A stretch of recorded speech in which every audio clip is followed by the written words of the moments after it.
শিয়ালদা হাওড়ার পর দমদম স্টেশনেও বুলডোজার।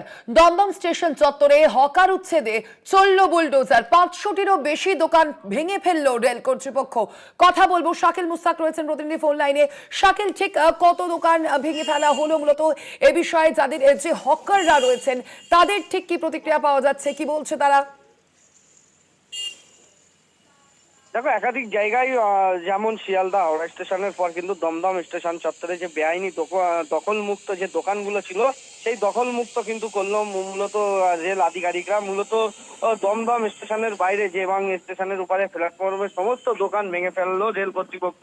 কিন্তু 500টিরও বেশি কিন্তু দোকান ছিল ওই দমদম রেল স্টেশন চত্বরে। মূলত গতকাল রাতে বুলডোজারের সহযোগে এলাকা পরিষ্কার করলো রেল এবং প্রচুর পরিমাণে সেন্ট্রাল ফোর্স, তাদের সাজোয়া গাড়ি, পুলিশ, আরপিএফ এবং জিআরপিএফ এবং আধিকারিকদের উপস্থিতিতেই কিন্তু এই উচ্ছেদ অভিযান চালায় কিন্তু রেল কর্তৃপক্ষ।